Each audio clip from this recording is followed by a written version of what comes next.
Bonjour à tous. Aujourd'hui, j'ai les Huawei FreeBuds Pro 5 et je vais vous montrer toutes les meilleures astuces pour votre appareil. Comme vous pouvez le voir ici, voici la première astuce principale, l'application. Désormais, cette application est compatible à la fois avec les téléphones Android et les iPhones. Sur un téléphone Android, c'est un peu plus difficile d'installer cette application, mais c'est possible et cette application change vraiment la donne pour tout. Vous pouvez tout faire avec cette application.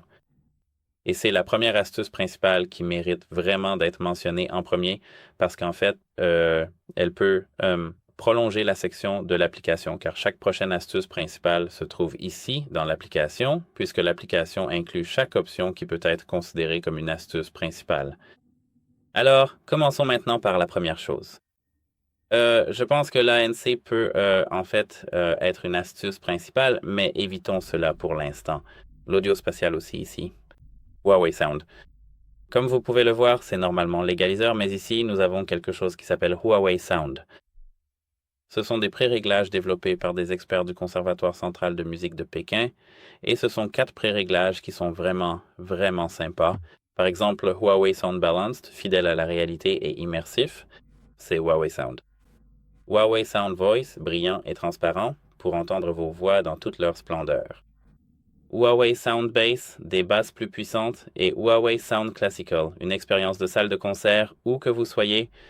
Je n'ai pas vraiment envie d'en parler parce que ce sont des pré-réglages d'égaliseurs classiques, mais ceci change vraiment la donne.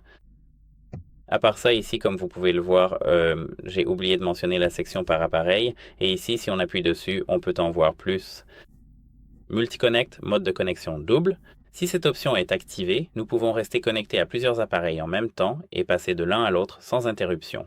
Ici, comme vous pouvez le voir, je n'ai que l'iPhone, mais auparavant j'étais connecté à la fois à l'iPhone et au Nothing Phone 4A Pro, et je pouvais simplement passer de l'un à l'autre sans aucun problème. C'était vraiment, vraiment agréable et c'est super utile. Ici, si l'on fait défiler un peu vers le bas, on peut voir la section des embouts d'écouteurs. Dans l'application, on peut passer des embouts en mousse à mémoire de forme aux embouts en silicone. On peut effectivement passer de l'un à l'autre et tous les algorithmes de l'application devraient adapter le son aux embouts choisis. Ici, nous avons les paramètres du boîtier de charge. On peut activer le son d'ouverture du boîtier comme ceci ou activer et désactiver les sons du boîtier. Et en fait, je ne pense pas vraiment que... D'accord, ici, nous avons encore une chose, le contrôle par la tête. En fait, cela était au début inclus dans les AirPods, mais on peut l'activer. Et maintenant, ici, en hochant la tête quand on a les écouteurs dans les oreilles, on peut répondre à un appel ou lancer de la musique.